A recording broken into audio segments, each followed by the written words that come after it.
everyone. Welcome back to Ghostwood, the Twin Peaks podcast.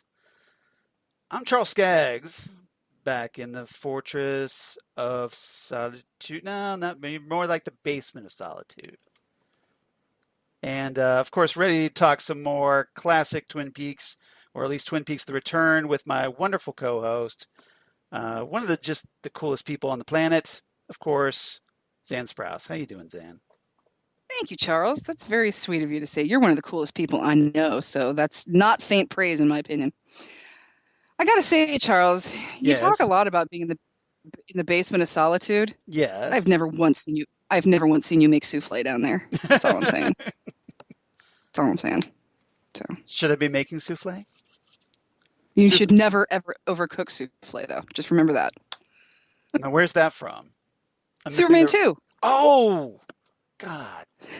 How did I not catch that? I don't know, man. I'm obviously I'm slipping here today. So yeah. Well, I'm a little just a little bit. I'm not gonna lie to you. I'm a little off my game. I apologize. All right, so everybody, welcome back. That's all right. Yeah. So hey, welcome to what episode are we on now? 69, dudes. We're on episode 16. Yep, exactly. So yeah, we're back. We finished up our From A to Z or Z to A, one of those things. Reviews last time, so we're kind of back now with the commentaries. We're going to talk about that. Obviously, before we get into that, though, one thing I did want to talk about with Xan. Did you happen to see the link I posted that was on the Welcome to Twin Peaks site about Kyle MacLachlan? Basically, revisiting the introduction to Dale Cooper scene. Like February 24th. Yes, exactly. The one his recreation of that scene now. So here's Cooper plus 30. And what did you think of that the wonderful thing, that wonderful moment? I loved it. I love the fact that you and I, Charles, have said numerous times, and we're not the only ones, that every once in a while there's an actor who is born to play a role. Right. And Kyle MacLachlan was born to play Dale Cooper.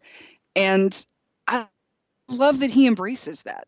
Yes. I think he agrees with that this is his baby. He and Dale Cooper are one and the same. And I see what you did he's there. Fine with that. You see what I did there? I see what you did. Very clever. Very clever. More than any of his other roles. More than Paul Atreides. More than the mayor of Portland. Everything. I mean, the Portlandia. Yeah, exactly. That's why I love that about him. And so whenever he decides to revisit Twin Peaks, I'm happy to go with him. Yeah, I there's so many celebrities out there. I'm kind of looking at you, Christopher Eccleston, that don't want to associate with a role that put them on the map. And I'm looking at you, Timothy. Yeah, exactly. So, so I find it incredibly refreshing when someone like Kyle MacLachlan knows he knows his fans. The bulk of his fans are Twin Peaks fans, and instead of just running away from that or just kind of downplaying it or ignoring it or what have you, he embraces it, like you said. So in this kind of, this wonderful little, because it was the anniversary of the day Laura Palmer died, the 30th anniversary of her actual continuity death. 31. It was 31st anniversary. Oh, that's right. She died in 1989. That's right. I stand corrected. It was the 31st. Yes. Mm-hmm. Yes. Thank you. And yeah, I don't like it. You know what else it was recently the anniversary of? What? It was recently the anniversary of the Rubber Ducky song. You know how old that is? That's 50 years old. I'm not happy with that. I don't approve of that. I don't like it. I'm not excited I don't like that. I am not excited to be a part of that plan. No. No. I don't like that. I don't like that at all. So anyway, Not so like Kyle, in a great bit of generosity toward his fans, in knowing exactly, what side of the bread his butter's on, um, recreated that great scene in the car where we got the introduction to Dale Cooper as he's driving, entering the town of Twin Peaks. And in a very clever way, he basically, shot it profile with Hmm. with some kind like maybe a phone camera or something on a tripod or Or something. somebody, or his Or wife was with him or something. I yeah, don't know. somebody had it there, but I mean, Yeah. it looked pretty, stable. So I thought he might have had it at least on a, some kind of Yeah. on a stand or something. And Right. and so what he did, he essentially made like a fake car window. He put like these little, almost like like kid drawings of trees in the, to be Uh-huh. like the background, and Yep. kind of use like what looked like masking tape or duct tape or something to do the frame of the car Hmm. window. So I just thought that was, it's, I mean, it basically is like one of those like really cheap versions of movie trailers that you see on, on YouTube or whatnot, where they do kind of recreate the sweeted trailers, if you know what I'm talking about with the sweeted I was just trailers. gonna, I was just gonna say he totally sweeted the opening scene Yes. of the introduction of Dale Cooper, which So I thought was I fantastic. and I love those. So I was all over that. I just thought that was great. Of course, Kyle did, he's got the, he's rocking the gray turning whitish hair now. But, Hmm. he's dressed in the black suit. He's got the, the Cooper do. He's rocking that. Yep. Look, starting to like he almost like he's starting to turn into David Lynch a little bit, if you noticed. Just a little But, bit. just Doesn't just a does little bit, yeah. But doesn't quite have Lynch's great hair though, but especially now that he's older. But yeah, Lynch has some pretty amazing hair. That's yeah, very true. yeah, I'm very jealous of that. Like if like when I want to get his age, I would love that hair, but that's not going to happen. So um, I'm accepted that. So, but anyway, I just thought it was great that he recreated that, and he's kind of like he lip synced it, but that kind of gave it a little bit of its charm that he did that. I So just I I loved thought it it. was so adorable. I loved that he too celebrates Twin Peaks Day, Yes. and I like I said, I love that he embraces the role of Dale Cooper because he was born to play that role. There is no Dale Cooper without Kyle MacLachlan. There would be a Kyle MacLachlan without Dale Cooper. I'm not saying Right. that, but Right. there is no Dale Cooper without Kyle MacLachlan for sure. I'm sure So somewhere down the road, hopefully after I'm dead, um, someone will reimagine Twin Peaks and recast it and whatnot. They'll get in their bright ideaed head to go ahead and do that. But for right now, yes, Kyle MacLachlan is the definitive Cooper. We don't want anybody else playing Cooper.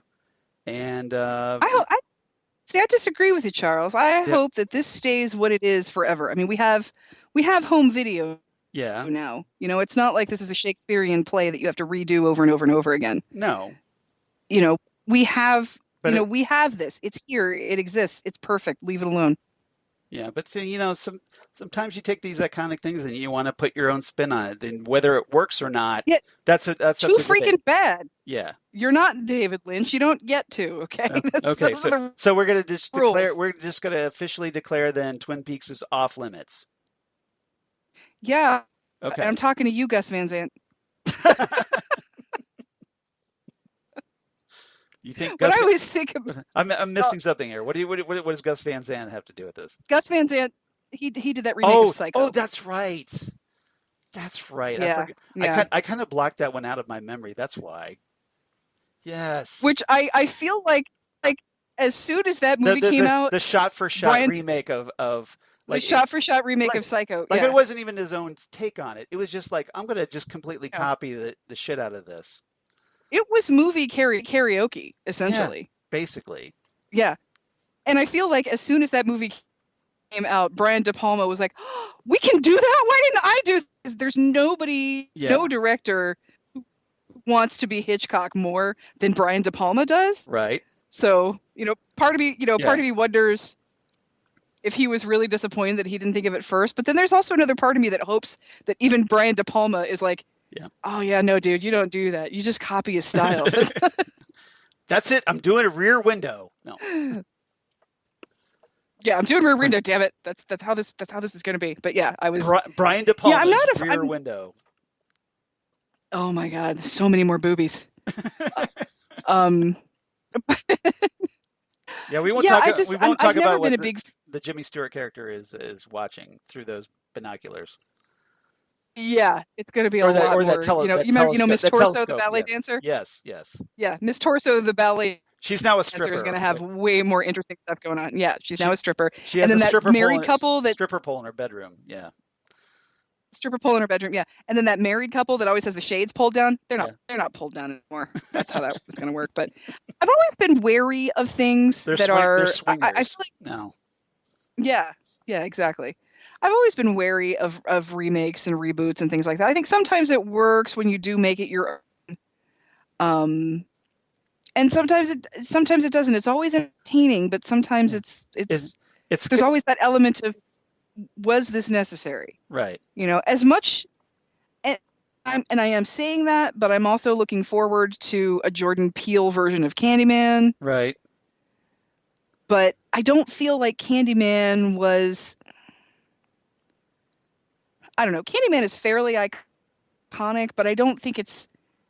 And as much as I love Jackie Earle Haley, I have no desire for a remake of Nightmare on Elm Street. Just none. Right. I feel like Freddy's a little bit more. Yeah. That's another one. That's another person who was born to play Robert Englund was born to play Freddy Krueger. Right. Yeah. And there is no Freddy without Robert. And also Willie on V, but that's a different argument, right? Altogether. That's a different discussion. That's a whole different thing. Yeah. But yeah, Freddy Krueger is Robert Englund to me. Yeah. And like I said, as much as I love Jackie Earle Haley, I just wasn't interested. Right. Not that it was bad. I mean, I didn't even see it. I can't even say it's bad or not entertaining. I was just so completely disinterested that I didn't even bother watching it. So, I think Twin Peaks is one of those things. You should just sort of leave it alone. Leave it alone. It was a product of its time, because now I feel like if you were to do Twin Peaks now, it would just be one more show like Twin Peaks. Whereas Twin Peaks as it is was the first show to ever do the things that Twin Peaks did. Well, really the only person that should be allowed to remake Twin Peaks is David Lynch, and he did with He did with Twin Peaks: The Return in 2017. So, which we're talking and you about could here. Also say that. Yeah, you could also say that David Lynch remade Blue Velvet when he made Twin Peaks. Right. Because we've talked about this, that Blue Velvet was kind of like the prototype for Twin Peaks. It was the prototype. Yeah. So I feel like if you're not David Lynch, you try to be David Lynch. You should try to be yourself, no matter what you're doing. Yeah. Don't copy. You can be inspired. Yeah. But don't. You can be inspired by, but like. Don't be a copy. You didn't. Yeah, you didn't get to make this. Yeah. You're gonna have to just live with that. You don't just get to do whatever you were 10 when Twin Peaks came out. Deal with that. You're never gonna have been the one that made it. It's David Lynch's thing. When I said earlier about karaoke a couple years ago, Phil Collins put out a record of him doing old Motown songs. Right. And he wanted them to sound as much original versions as possible. So he used same type of instruments, same type of recording, and you can tell it's very, very lovingly done, but it really sounds like Phil Collins doing karaoke. Yeah. So it's like, I want to hear Phil Collins be Phil Collins. I don't want to hear him do karaoke. Yeah, I know. I get your point. So yeah. That's find your own thing. Like sometimes the bands do cover versions of songs, like Weezer did a cover album recently.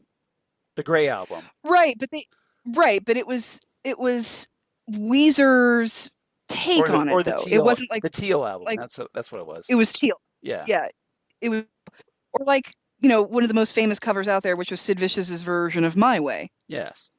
Which I love. It is very much the Sid Vicious version of My Way. Right. That kind of thing. So when I hear a cover song, that's what I like to hear, is a band doing their own thing, or like the Virgil Simpson version of The Promise. You know, I don't think I've heard that. very different. I haven't heard that one. That's really good. That one's really, really cool. So yeah, just things like that, or even I just know When in Rome. That's all I know. The When in Rome. Yeah, it's the When in Rome song, but yeah. Simpson does it. Okay. So yeah. All right. I have to check that out. I've never heard that one. Yeah, you totally check that out. Yeah, it's good. All right. So anyway, so yeah, obviously we digressed on a little bit of a tangent there. So getting back, we were talking about peaks though. I know. Got to give us credit for that. We did work it in a little bit. So everybody, if you haven't seen that video, bottom line, go to our Ghostwood Facebook page. I posted it up there. Check it out. If you haven't, for whatever ungodly reason, haven't watched it, please check it out. I think you enjoy it. All right. You will for sure enjoy it. Definitely. So today, though, now that we're back on our commentaries, we're going to be talking The Return Part 10, a.k.a. Laura is the One. And this came out back in July 16th, 2017.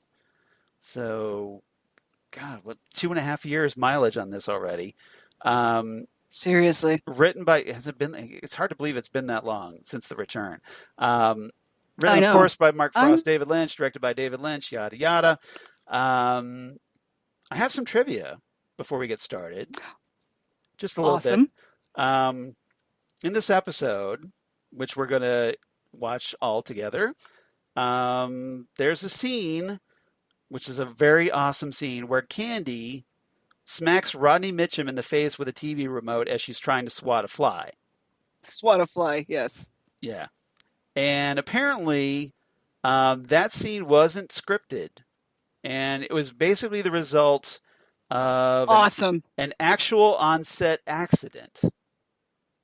Because apparently a light on the set fell and hit Robert Knepper, the actor who played Rodney Mitchum, right under his eye on his cheekbone. And so Lynch comes up with this idea, he basically devised the scene between Candie and Rodney to a reason why he's wounded. Why he's wounded, exactly. So this is just something completely ad-libbed to explain away a cut on his face.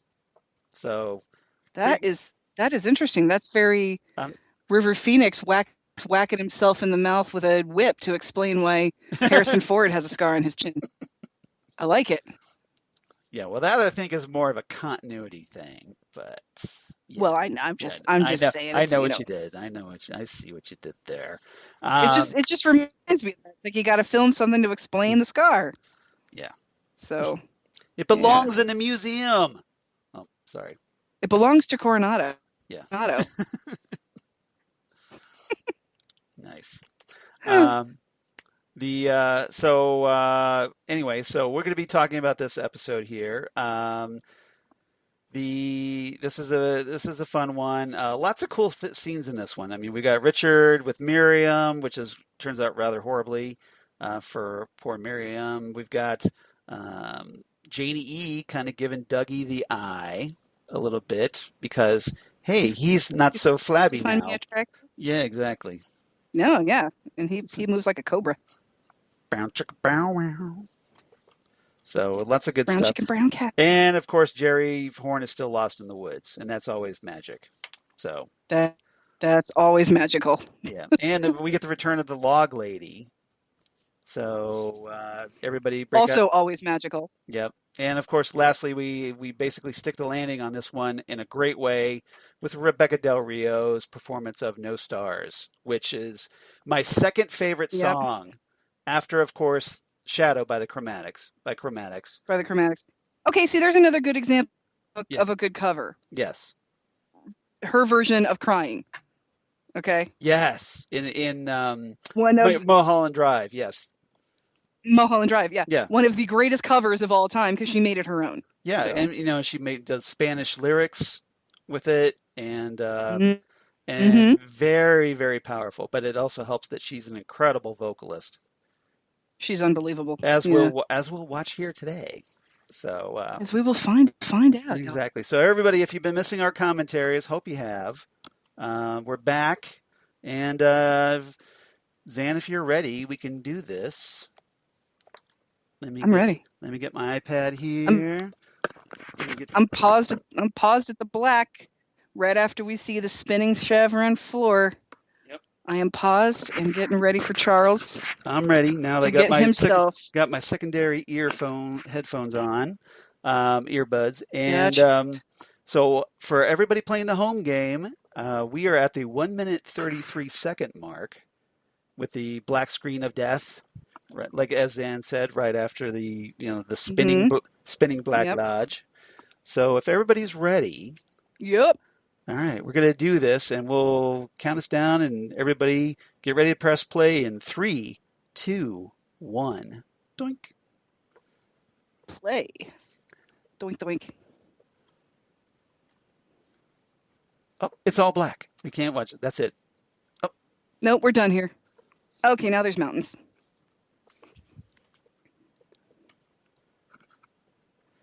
It's a nice day here in Twin Peaks. Oh, until Richard shows up in the crappiest car you've ever seen. In the crappiest stolen car you've ever seen. It looks like it's, kind of like Colin Baker's coat in Doctor Who. Seriously, there's just no kitty on it anywhere. There's no cat badge. My friend Andrea used to call those types of cars Frankencar. Yeah. Go away, Richard. All right. I got a problem. We have my subtitles ain't up. Yeah, see, this drives me crazy.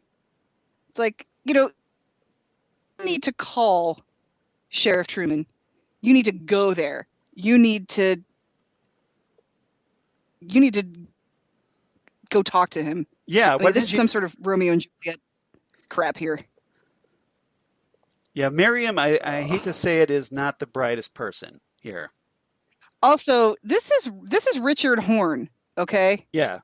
You can't tell him what your plans, because he is going to try and kill you. And this is terrifying. This is horrible. Well, let's keep in mind who his natural father is. Oh, yeah, I mean, so it's Richard Horne, you guys. Yeah, well, it's this man. He's half Bob, okay? So yeah, or yeah, he's half Bob. But this is a man who beats up his own grandma. Right. Okay. Right, and we'll see that later in this episode too. Richard is not cool. Richard is quite the charmer in this episode. Yeah, he's just disgusting, and he's an interesting. Eamon is an interesting actor, because he can look very, very terrifying. Oh, and who's he calling? Of course, who's he calling? Freaking Chad. Chad. Of course it's Chad. Of course it's Chad. This is why we hate Chad, you guys. We'll just say that Richard just called Chad a pussy. This is the one time I'm ever going to agree with Richard. But yeah. So Chad's worse than Richard, or Richard's worse than Chad? Chad's worse than Richard, because Chad chose this life. I don't think Richard had a choice. He was literally born bad. This is true. So look, he's trying to kill her here. That doesn't excuse Richard, in my opinion. No, it doesn't excuse Richard. I just hate Chad so much. Yeah. He's just gross. But Eamon's an interesting actor, because he can look so scary and so evil, but he's also so beautiful. He's a really good-looking guy, which would make sense. I mean, you would think that Kyle MacLachlan and Sherilyn Fenn would have a beautiful child. Exactly. You would but to be expect that. Remember. Aww. Yep. So yes, it's the late Harry Dean Stanton, everybody. The late Harry Dean Stanton. Singing Red River Valley. Picking and singing. Yep. I love his AM hours. And I kind of love that this is actually him playing this. So. Yeah. Harry Dean Stanton is well, Well, it's was obviously before. exceedingly talented. It's obviously after 9 a.m. Yeah, he's awake and he's got his cup of Good Morning America. Yep, right there. You really have to wonder, like, everything Carl went through his life. Oh. And of course, stuff like that doesn't help. Yeah. Suddenly Carl Steven, remembers, who I also hate. Carl remembers he's in a trailer park with trailer trash, like Steven. See, but that's the problem. It's like trailer parks don't have to be trailer trash. No, they don't. Trailers can be exceedingly affordable housing. Right. They are. Oh, see, he's horrible. Yes. Well, I think it's a fair statement to say that Steven is trailer trash. Steven's just garbage people, frankly. Yes. He's not even good enough to be trailer trash. How much money are you making, Mr. Couldn't get hired by Mike, Mr. Bonehead Boyfriend? Yeah. You are horrible. You are horrible. And again, well, it shows how, like abuse. Well, it's the whole cycle of abuse here, because remember, this is exactly what Shelley went through. Her mom went through with Leo Johnson. Yeah. So it's just like the daughter. And abuse daughter is never just okay. repeating her mom's mistakes. Yeah. Yeah, abuse is never okay. There is always help for you. Always places to go. Yep. So after that rather I can see that horrible scene that we kind of need to take a shower from, we go to the Mitchums. Yeah. The Mitchums. Now I'm realizing that he's shot only from the left. Yep. Now you're going to be thinking about this every time you watch this, aren't you? Oh, interesting. See, this is why it's important. We learn things here on Ghostwood. Yep. This is what we do. I love Amy Shiels, who plays Candie in this. Yeah. And I love that. I find her. I love all this furniture. I find her totally adorable. She's totally adorable. I want that chair and I want that end table. Yep. But they have decent taste. What is adorable is that I think they just wear those dresses all the time. It's not like they were working at the casino and then came home in these cocktail waitress dresses. Yeah. Like, this is just what they're expected to wear all the time when they're hanging out with them. Well, apparently this is their uniform, apparently. Like, like if they were maids or something. Yep. Right, but I think they, but it looks like it's maybe 10 in the morning at the Mitchum's house. So this is true. Part of me kind of wonders if, like, they just get Candie, Mandy, and Sandy out of a box somewhere that they ordered from somewhere, a cloning lab. Like they're fembots or something? Kind of like fembots, exactly. Yeah. Yeah. Or, seriously. They're that or Stepford Wives or something going on there. Something, yeah, exactly. Here we go. Let's get the universal remote. The universal remote stuff. Do it. You know you want to. Whack. There we go. But she got the fly. Yeah. Hell of a way to kill a wood tick. Nice. Yeah, they have some really interesting ways of killing bugs on this show. Yeah, so I guess he's got a big old man. And Candie is freaking the hell out right now.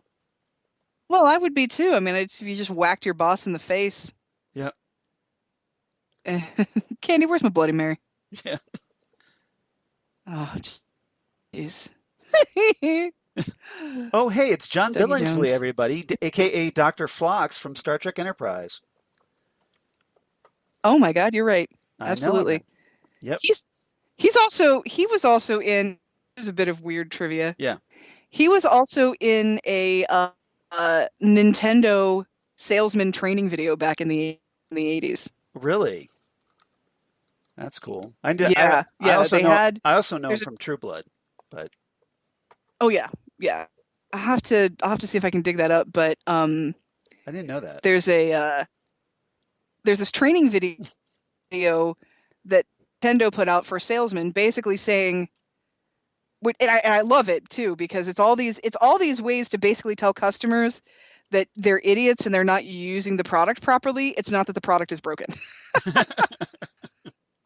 So it's all these things about how people bring something in to return it because it's quote unquote broken, but like the kid spilled soda on it, or it was or you don't have the contrast turned up enough on your Game Boy. But yeah, he tries to return a Game Boy, but the contrast isn't up yet, so he just goes home embarrassed. It's Right. kind of funny. I'll see if I can find that on YouTube. So I have a question here.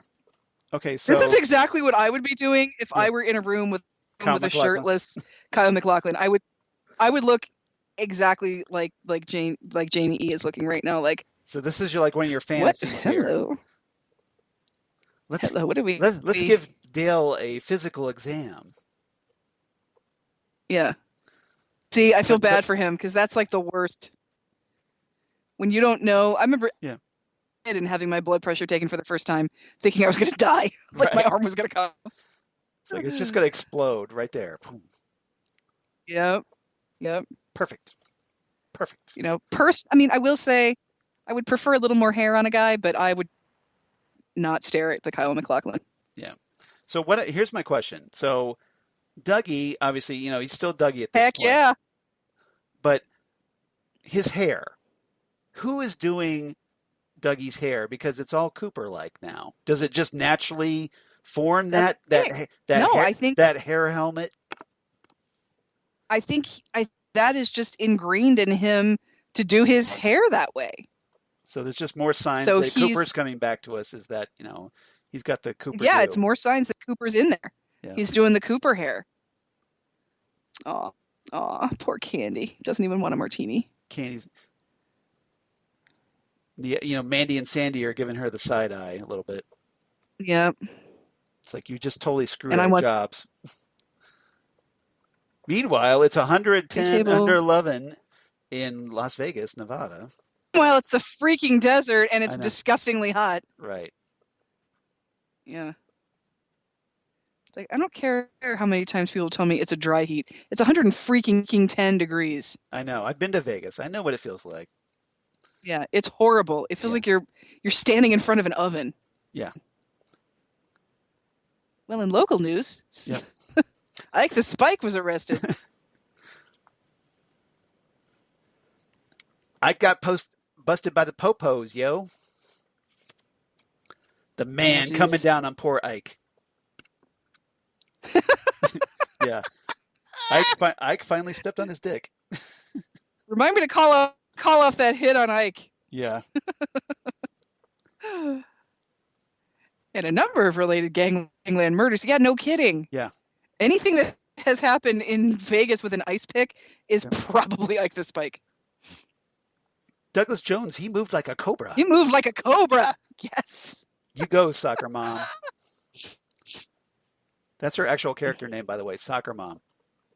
Yeah, soccer mom. Yeah. See? No, Dougie, don't touch that. He's going for the edge. Shiny. The thing, the Cooper meter is increasing. He's going Yes. for the badges. Going for the badge. Yeah. It's And like my the Dougie. Cooper just needs more coffee. Coffee. Coffee. Yeah. We need Cooper to be God, look at how good he is. That's the guy. That's the guy. That's Mr. Jackpots. Thank you, Mr. Jackpots. Hello. Hello.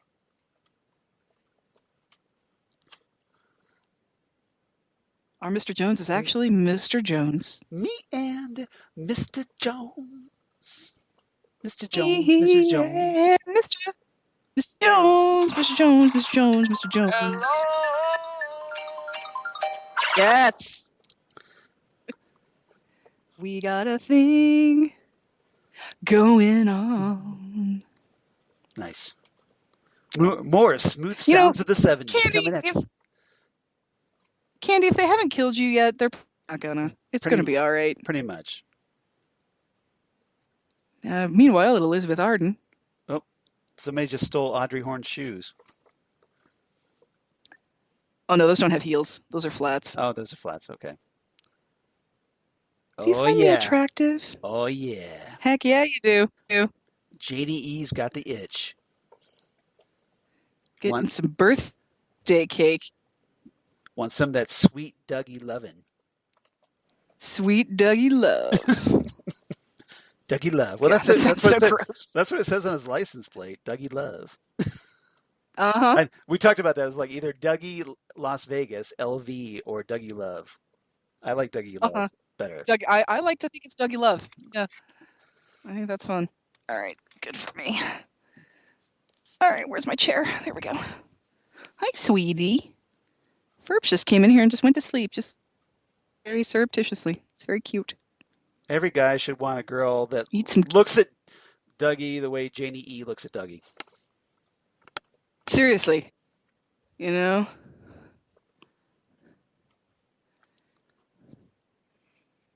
And every girl deserves a guy that, you know, eats chocolate loves the cake. Sex as much as Dougie does.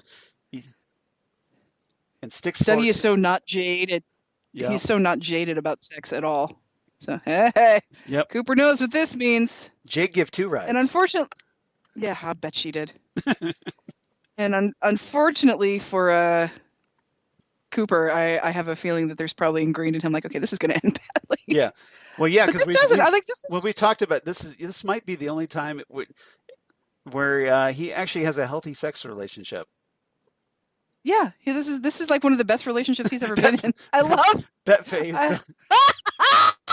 The Dougie orgasm phase. Oh, I feel so bad for Sonny Jim. It's like Mom's a bit of a screamer, apparently. Oh my gosh. Apparently, the first time Mom's ever been a screamer too. That's so. the look. Right? Look at how happy he is. Every girl that's that happy to have sex with him. Yeah. See, Xan had her fantasy earlier, and then you know. I at least got to see the front of his chest. True. But you got to see her masturbate in Mulholland Drive. That's true. So, you know, that's a good. It all evens out. That's a good point. I'll give you that. Yeah. Aw, Dougie. I will give Cooper that. I think Cooper would be an extremely well, you know, and he seems kind and loving boyfriend. Actually happy there. You know, he's got this smile of contentment. Yeah. And so what does he do once he becomes Cooper? He goes running off after Laura Palmer. Sacrifices that. Right? But it's not where he belongs. No. Apparently he belongs with Janie E. and Sonny Jim. No, I don't. But no, Dougie belongs with Janie E. and Sonny Jim. Yeah, but Dougie doesn't exist anymore. Oh. I know. Those miserable F's are at it again. Oh. Goodness. Speaking of another budding romance. Yep. Here in Twin Peaks. I love his set in his trailer. It kills me. You know what? I think dressed like that, he'd make a fantastic doctor. It's got a look. I'll give him that. Look at those little lightning bolts and David Tennant did, for a brief time there, he had those 3D glasses in Doomsday. So. Yeah. Yep. So apparently, Dr. Jacoby has now become a YouTube ranter. In Dr. Pretty much, yeah. He's the one posting those YouTube rant videos. Run Silent, Run Drapes. I love that that's the name of her business. I would have called it Silent Running, but that's me. That's it's been done. Yeah, I know. You'd need 3 little robots if you were going to do that. This is true. Seriously. That's a depressing movie, by the way. Oh my God! How bad do I cry when he has to leave little Huey behind? Yeah, I know. It's the worst, right? That's so sad. I saw that when I was like 12 years old, and I just felt horrible about that movie ever since. It's so sad. At the Museum of Pop Culture, the Sci-Fi Museum in Portland, they have the replica of the dome. Yeah. From Silent Running. Very cool. That is cool. But yeah, it's so sad. Poor little robot. He's just going to be a little gardener all by himself. Now here's Nadine, who's, kind of stepped her game up a little bit. She's dressing a little nicer these days, but I always seriously think turned on. I think she always dressed fine. Yeah, but I think she's dressing She's better these days than she did back in well, yeah, the because it's not 90s. the '80s, Not the 90s, yeah, I know, but not the '80s and '90s. Yeah, so there you go. but Heck yeah, Cooper dressed nice in the 90s. Cooper wore this suit. Yeah, and he looked good. That's all he did. But I mean, He went timeless. no, There's nothing, more yeah. timeless than a black suit. There's also nothing more timeless than jeans and a flannel. Thank you very much, Ed. So, Ed Hurley. Yep. Let's drive you to work because we still don't know where your car is. Exactly. Too busy Has his car blown up yet? Too busy jumpstarting the old man. Huh, Janie? Couldn't get my car started. Yeah, seriously. Has his car blown up yet? Have we seen that? I don't remember. I think we have. Okay. I think we have. I don't know where my car is. He says I've been here before. So. Ooh, what does that mean? Now, is that kind of like a Carl Rod I've been here before thing? That's what I wondered when I first saw this. Those donuts aren't for you, Chad. Donuts are for winners. Exactly. Okay. Donuts are for closers, Chad. Seriously. Oh, it must be 8:30, time for the cats to eat, because Ferds just ran out of the room. Boom. I'll bet you're a girl who appreciates a beautiful day. Yeah. I'm a woman, thank you very much. Yeah. I'm probably in my 50s right now. Okay. Exactly. So don't call me a girl, you jackwad. And I'm married. Yeah. So yeah, don't talk to me like that. You know what? Just don't talk. My husband has a gun, Yeah. Just saying. Yeah. And he's now a crack shot, if you remember. Yeah, he's a fantastic shot. I'm gonna go get the mail. Yeah. I'm gonna go do that. See, this is exactly why you don't mail something to the sheriff. Yeah. It's you not enjoy that 1940, beautiful day. Okay? Exactly. Now, to Lucy's credit, she's watching what's going on, so she doesn't completely trust Chad. No, she doesn't. Yeah. So he has to have his back to. He has his back to her. Lucy does some good detective work sometimes. Yeah. So Lucy does some good detective work sometimes. So at least she made an effort here. A little something for the effort. Yeah. But Chad is smart enough to keep his back to her, so she can't see what he's doing. Mailman knows that Chad's up to no damn good too. Yep. I'm sure the entire town knows that Chad is up to no good. Nobody likes Chad. But yet somehow Chad still has a job. Well, not anymore, but didn't we figure out in the return that pretty much most of the drug running that's going through Canada comes out of the sheriff's department now that Leo Johnson's gone? This calls for another donut. No, you don't. No, put that donut back. That donut's not for you. No, do you want to actually want that donut back now that he's touched it? Think about it. No, I just don't want him. I just don't want him to be able to enjoy eating it. It's got Chad all over it now. Yeah, now it's got Chad germs. Gross. Chad cooties. Dude, I could eat that entire plate of donuts right now. I probably could too. I'm right there with you. I gave up wheat flour for Lent. I'm feeling it. It's been a day. When it's time to relax. Buckeye Donuts, just saying. Oh, don't talk about Buckeye Donuts. Buckeye Donuts. Buckeye Donuts. They have the world's greatest maple long johns, and they're 24 hours. I love that. I love terrifying. It is. I love the description though. Saccharine orchestral music. That's what it called it. Yeah, saccharine orchestral music. Yeah. But yeah, everybody's eating here. Why Sylvia has not thrown this thing out of a window by now, I have no idea. Because Johnny likes it. That's it. Hello, That's Johnny. The thing. I mean, if Johnny likes it, how are you today? Hello, Johnny. How are you today? Why does it have a British? Why does it have a British accent? Hello, Johnny. I don't know.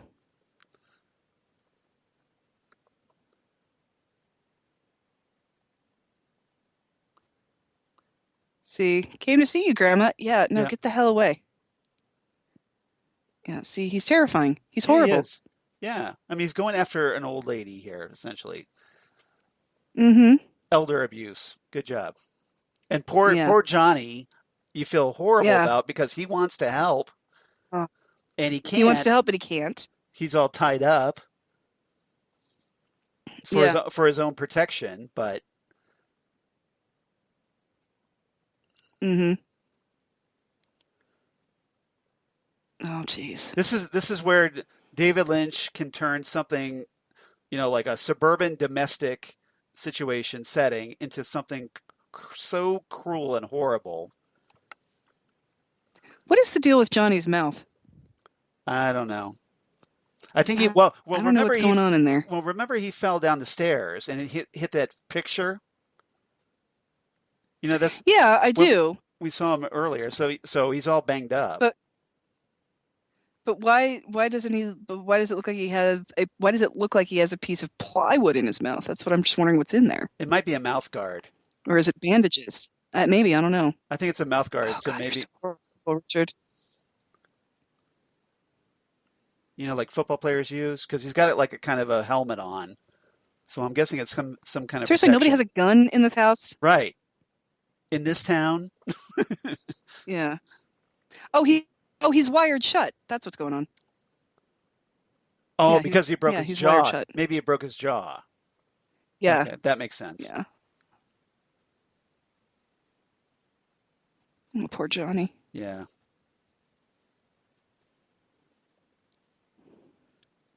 No. I would have given Richard points had he You just smashed took like that 10 thing. grand. I know. Now I'm going through your purse. Yeah, it's like, seriously. How did he know where her purse was? She left it on the counter. She said it's probably. over there. Yeah. Yeah. Yeah, it's over there. Going through the jewelry box.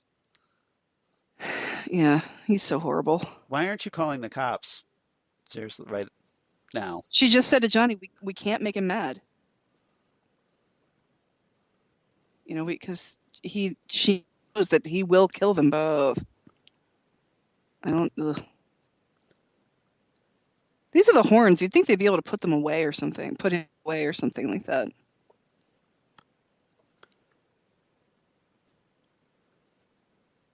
I know she's not married to Benjamin anymore, but he's, obviously still taking care of his kid and his wife, but yeah. We're a little fuzzy on the situation, but presumably, yeah, they're divorced by now. Yeah, they're divorced. Yeah, because she calls and tells him that what just happened. Yeah. Then he drops the C-bomb. Classy. Oh, he's so horrible. Yep. So this is why everybody cheers when he gets electrocuted. Pretty much, yeah. This is why nobody cries for him. Nope. Nobody cries for Richard Horne. Yeah. Oh, poor Johnny. Please smash that thing. Yeah. Johnny, I love you, but I don't know why you like that bear. Burn it with fire. Seriously. All right. So we're catching up with what's his face? Duncan Todd. With Duncan Todd, and everybody's finding out that Ike the Spike has been arrested. Yep. Come here, Anthony. So now, come on. Come on. Good boy. Come on, boy. You want to kill somebody, huh? Sure you do. You want to poison? Yes, you do. Your coworker? Yes, you do. Who's a good boy that poisons your coworkers? Yeah. Jeez. Size so perfectly. Yeah. At being evil.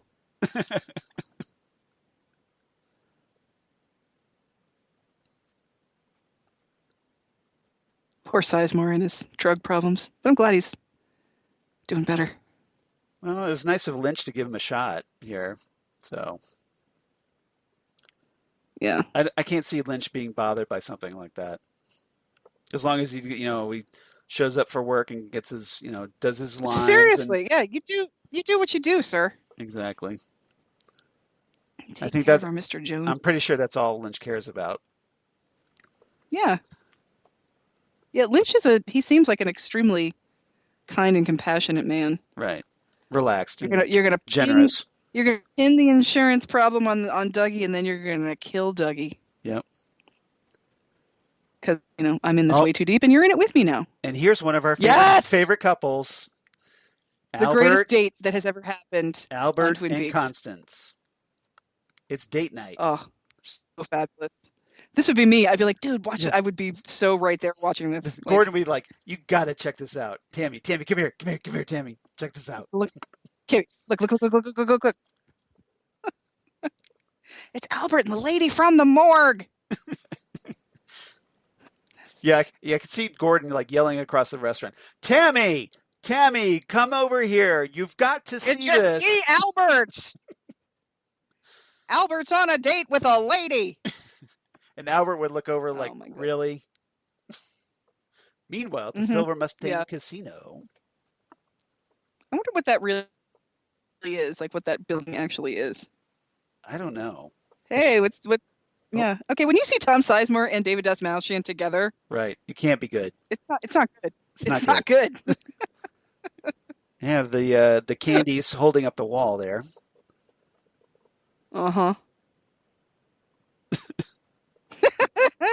You throw a lot of cars there, do you, Bradley?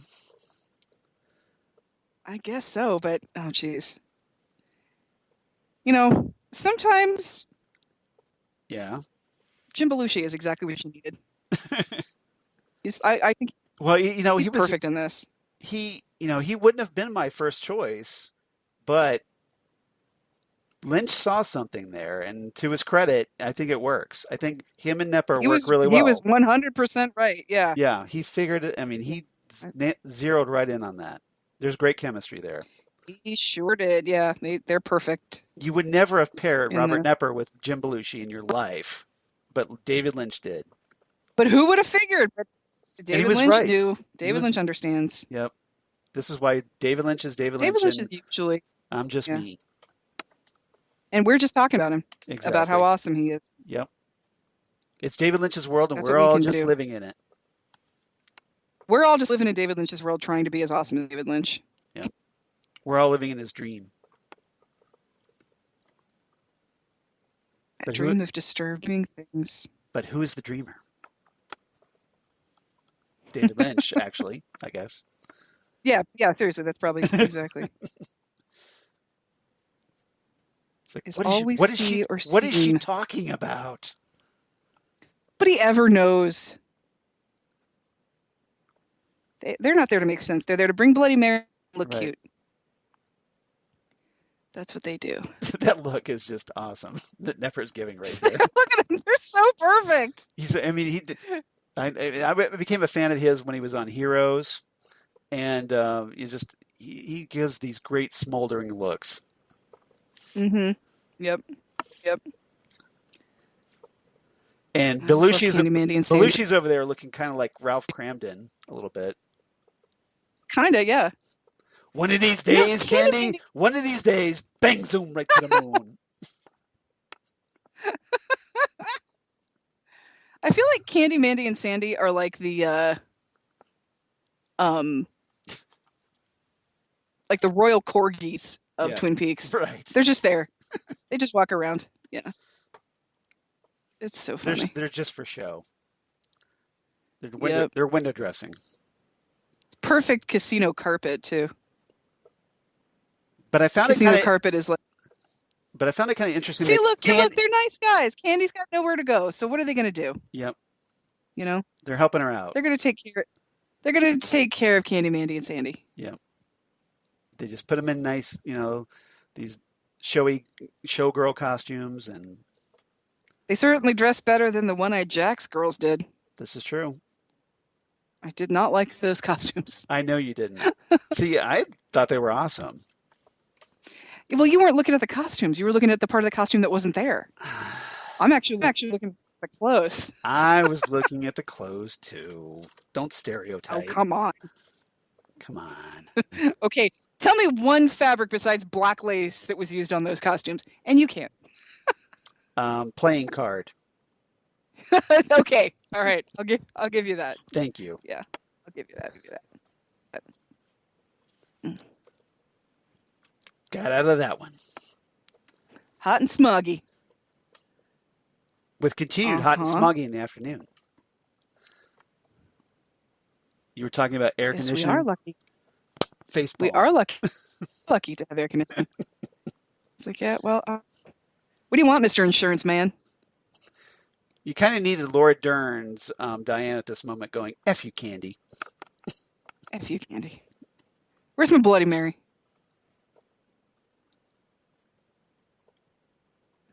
Okay. And I'm kind of a pussy, so I know I'm going to have a guy murdered, and I'm supposed to kill. Right. I'm supposed to kill a guy, but I'm really kind of scared about it. I kind of love that Anthony is kind of a clueless schlub about this. All right. So, yeah, here we have him trying to just get out of it. Yeah. But no, it was all Douglas Jones. Let me spell that for you. Douglas. Douglas Jones. So,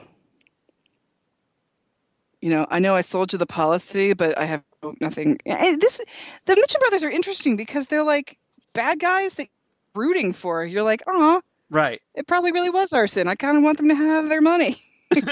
But it's pretty smart of what's his name to try and get the Mitchum brothers to be the ones that kill Dougie. It's like, hey, if we say something about them, they'll do our dirty work for us. Pretty much. Pretty much. If we tell them that he's going to deny their claim, then that's the one thing we don't really know how cruel they are.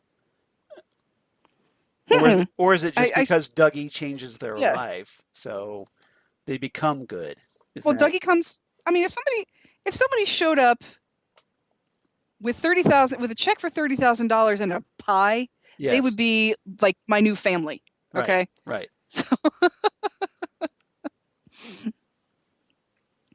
it's like, all right. Well, have I planted the seed or what? And what, Candie? What are you doing? I'm staring at my waving hand like it's going out a car window. Candie, I said, show him out. Show him out. It's almost like Candie's sort of rebelling a little bit. I don't know if she's rebelling or if she is just, you have an enemy in Doug Jones. If she's rebelling or if she's just kind of not that bright. Look at my, dude, my hands are huge. It'd be kind of funny if Candie was just messing with the Mitchums intentionally. That would be kind of funny. Yeah, that would be kind of like funny. I'm just going to play the role of this airless bimbo, this airhead bimbo. But see, this is what I don't. I mean, like, why do they live there? It's right. Like there's some sort of weird, like this. This is a sitcom I'd like to see. Yeah, just the Mitchum brothers and Candie, Mandy, and Sandy at home. Right. Yeah, that'd be pretty funny. My Three Girls. Seriously, my three cocktail waitresses. Exactly. All right, so now we're out $30,000 or $30 million. What are we going to do? Now we know how Brando felt. Not Wally Brando. When did Brando feel this way? I don't know. When he wasn't a contender anymore, when he had a heart attack in his own garden. I don't quite know. Was it when, Krypton blew up? What is this?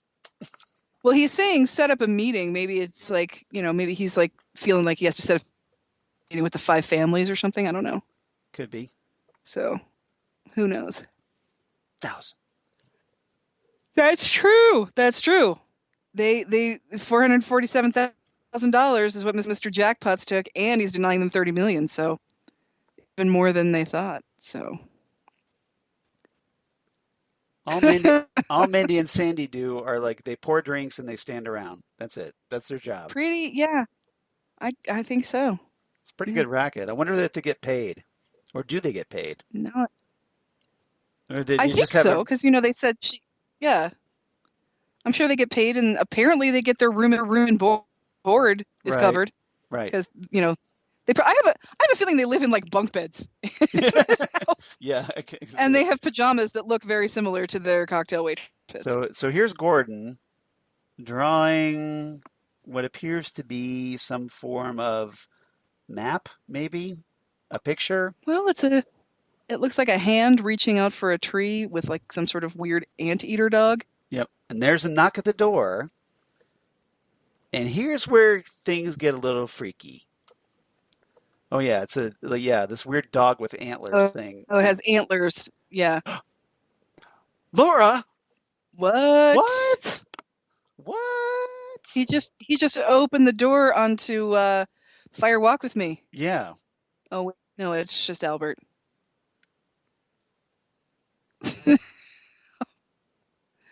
So Albert's what is Gordon's connection to Albert? I mean Gordon's connection to Laura. Excuse me. I don't know why I said Albert. What is Gordon's I think it's connection just to Laura? it's just the connection to all things Blue Rose, you know? Or was Laura Laura's warning him part somehow? of that weirdness. Or, it is happening again. Maybe it's just that simple. Could be. It is happening Again. again. It is happening. Phrasing? Are we not doing phrasing anymore? We're not doing phrasing anymore. Like, It is happening again. happening. again. It Yeah. is happening again. Mexico! Did she speak a little Spanish? Yeah. They have Hastings. I know who he is. Yep. He's going to take them the site. Dun, dun, dun. To the zone. The zone, the auto zone. The zone. Yep. The fandom zone. Oh wait. Something's wrong with There's something wrong with Aunt Diane. Right. Yeah. Here comes Tammy walking down in slow-mo.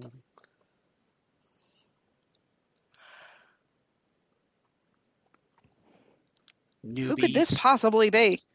Laura. Oh wait. You think Gordon would be a little hesitant to open that door After what he just saw? Yeah, yeah. that'd be a little bit weird. You kind of make. He did look through the peephole at least.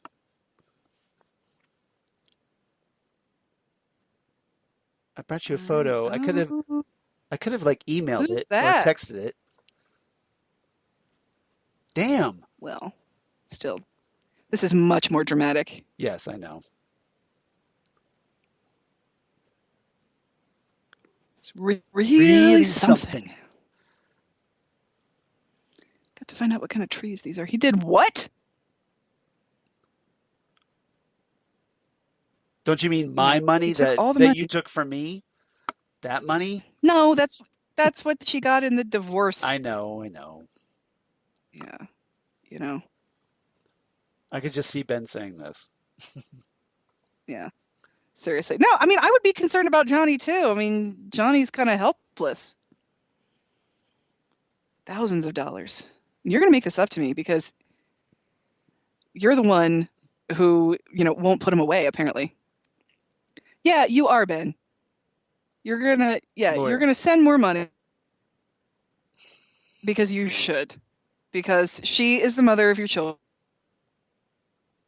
You're a horrible person, and you have a lot to make up for. Beverly, can you bring me some more carrots, please? Yeah, I need like all the carrots, and maybe come have dinner with me because everything's horrible. Yeah. I mean, I feel bad for Ben right here, but that doesn't mean he's not a terrible person. Aw.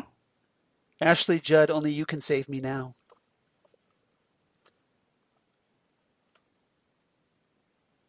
Let's have a little moment for Log Lady. Log Lady time. Yep, Catherine Coulson.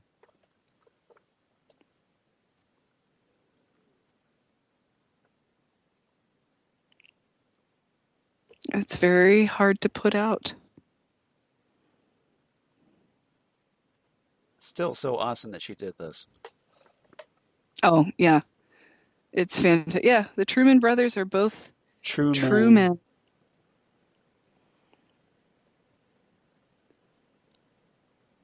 And I still think it's awesome that his name is Tommy Hawk. Yeah. Tommy Hawk Hill. Mm-hmm. Okay, when I'm reading words that say the circle is almost complete, I'm hearing them Yes. in Ian McDermott's voice. I Exactly. can't help it. The circle is now complete. Complete. Yeah. When I left you, I was but a learner. Now I am the Now master. I am the master. I wonder if that's the same log. I Like, don't know. Oh, you mean all these years that- ago? The original yeah, dog? like is it actually a log too? You know, or is it some sort of like Prop. fiberglass thing or something? Laura is the one. Laura is the one. Heck yeah, she is.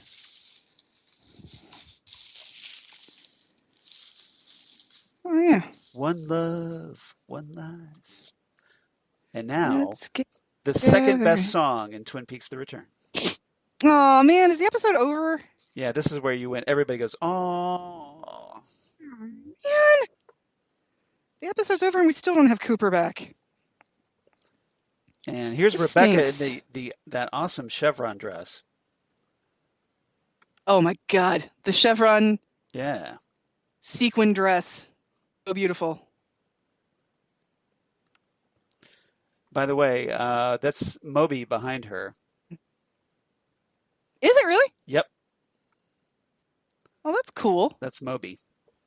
Well, I'll be darned. Yes, it is. It sure is Moby behind her. Ugh. I love this Alright. song. Yeah, this song is great. I want that dress so bad.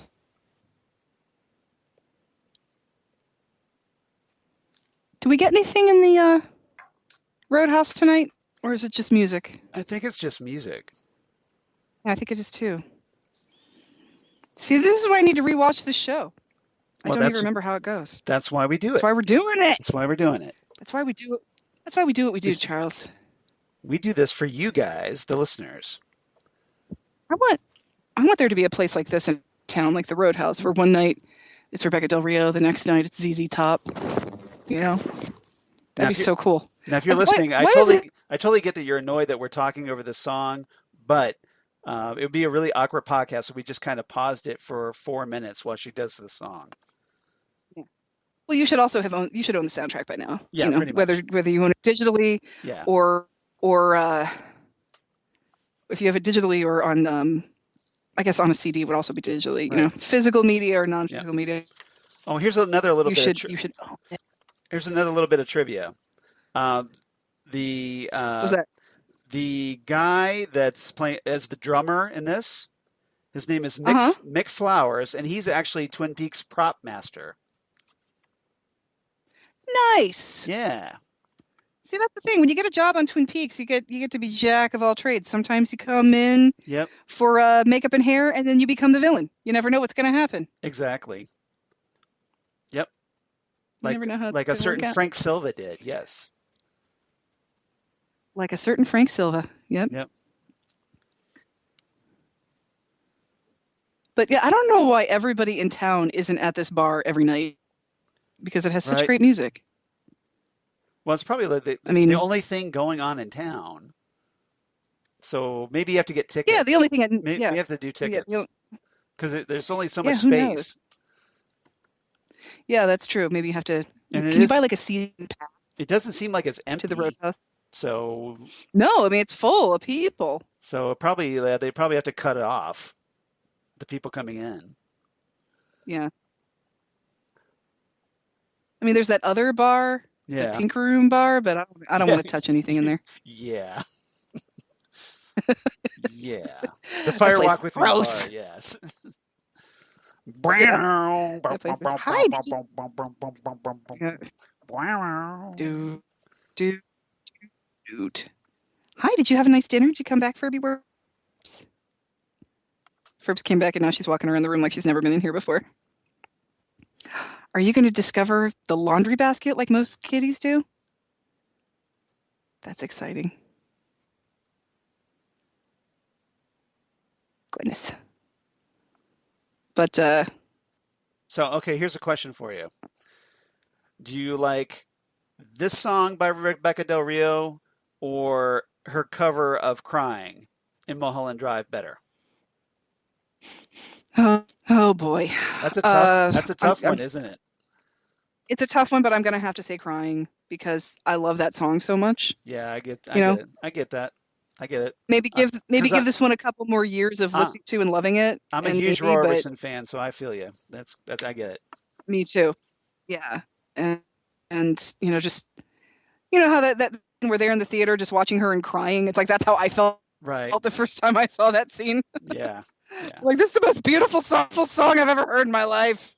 And it was kind So, of like your yeah, I introduction feel. to her. So, and you're just kind of like Yeah, watching that in so amazement. yeah, seriously, you're just kind of like, well, and I think I've told you before, Charles, that the song "Crying" was my introduction to Roy Orbison. Like, I think I'd known other songs by him, Right. but I didn't know they were him. Right. But the first time I ever saw Roy Orbison, it was the song "Crying." So that song's a big deal. So, That's right. Starring Kyle MacLachlan. yeah, No. heck yeah, it is. It's over. The episode's over. So sad. But this is a great way to end it. You have to admit. Oh yeah, of course. I mean, the better the music, the better the ending. Yeah, Moby, check it out. Yep. That's impressive. Ike the Spike.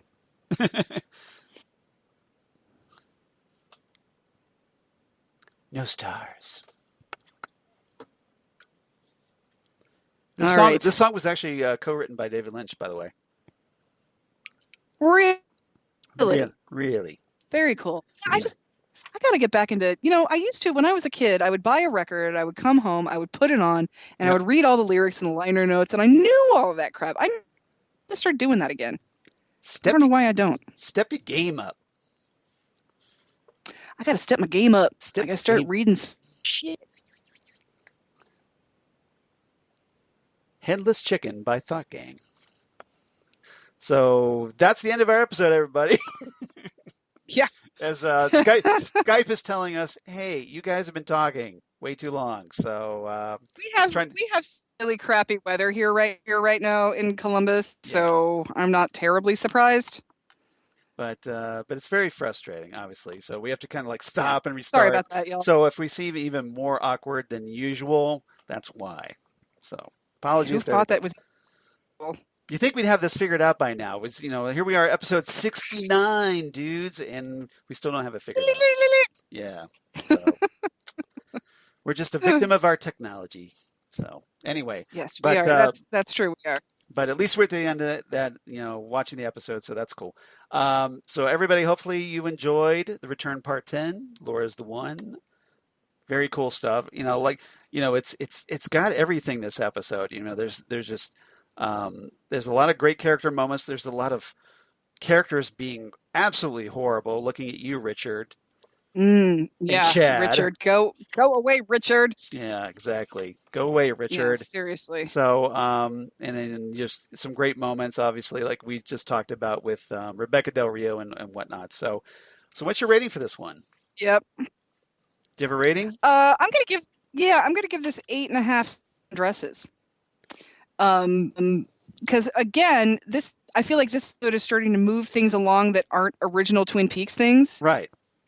And that, for me, was really kind of interesting when I realized, like, I'm caring about these other characters as much as I'm caring about, what the hell happened to all my favorite characters. Yeah, that's a great point because it took a little while, but by this point in the series, you're kind of into the new mythos. At least I was, and obviously, apparently, you were too. So, you're starting to get invested in the new characters, the new situations, the new plot lines, and things are starting to move along. Things are things are picking up, and we kind of see some progress with Dougie finally and whatnot, and just things are starting to build finally. So we're kind of heading into the home stretch a little bit, and it works.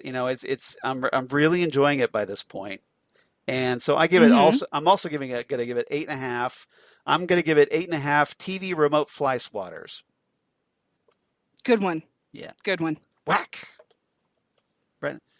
Just had to Whack. cover up. Right in the face. Yeah, exactly. Cover up that little error. I wonder if Robert Knepper like sought any legal action for like a light dropping on him, or was he just That's a like really what? good question. Or is he like whatever? Because that would kind of be like an OSHA issue, I would think. Yeah, that would be an OSHA issue. Yeah, for sure. It's like your lighting guy like allowed someone to get hit in the face and almost took his eye out. So Yeah, but it was an accident. yeah, I know. So Nepper's like, no big deal. So he's like, I'm cool. Everything's cool. Like, So, well, I'm kind of tough, y'all. yeah, exactly. So We'll just have Candie hit me in the face with a remote. It's all good. So yeah, just do what you got to do. Make it look. make it look good. Make it work. Just make it look good. I'm a professional. good. Damn it. Yep. Exactly. Yep. But I would have been like, dude almost took out my eye, but that's me, I guess. All right. Well, So yeah. So we don't have any feedback this week, sadly. So Okay. we'd love to Okay. hear from you. Love to hear from everybody, especially now that we're back doing commentaries. Mm-hmm. Especially now that obviously we're going to keep going, presumably. And so if you want to reach out to us on Ghostwoodcast on the Twitter, or of course at ghostwoodpodcast@gmail.com. The Gmail. Or you can reach out to us on the Facebooks at Ghostwood the Twin Peaks Podcast. Would love to hear from you there. And, Heck yeah. And Xan, where can they reach you? I am on the Facebook as Xan Sprouse, and on the Instagrams and the Twitters as Udinax19. What about you, Charles? Of course, at Charles Skaggs on Twitter, at Charles Skaggs on Instagram. Facebook, of course, Charles Skaggs in Hilliard, Ohio, and my blog of geeky things. Damn good coffee. And hot. Damn good coffee and hot. Where I talk about all the stuff we talk about here on Ghostwood, Twin Peaks, David Lynch stuff, comic book sci-fi news of my other podcasts for Southgate Media, including Next Stop Everywhere, the Doctor Who podcast, where we're right now just we're just posted the part 1 of our 2-part series 12 finale with Jodie Whittaker and the return of the Cybermen and the Masters thrown in, and it's really, really good stuff. So please check that out. I hope you do. I hope you're watching Doctor Who with us, and because we're having a ball talking about it, and Jesse Jackson, my co-host, we're planning lots of stuff. We've actually been working on the schedule. We kind of have things mapped out till August already. Wow, look at you guys. Yeah, so we'll be posting that schedule soon, and hopefully we can persuade 1 or 2 special guest companions to join us to talk about stuff if they're interested, if they're so inclined. And that invitation obviously extends to you, Xan, because you're awesome and we love having you on the show.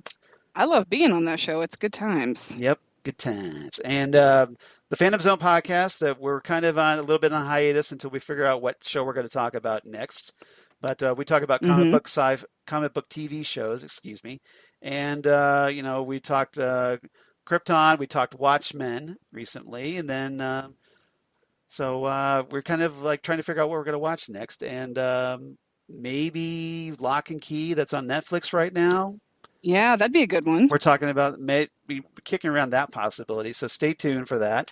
And then Titan Talk, the Titans podcast, where we talk about the DC Universe series, Titans, and Doom Patrol, as we wait for Doom Patrol Season 2 to finally return on DC Universe.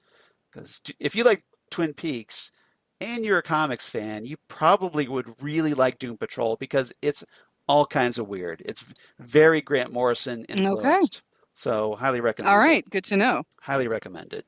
But other than that, thank you guys for listening. We always appreciate it. We love hearing from you, and we appreciate the support. And please tell your friends about us, because hey, we'd obviously like to grow our audience, and that would definitely help us out. So we definitely appreciate that if you would be so kind. In the meantime, of course, everybody come on back for Ghostwood episode 70.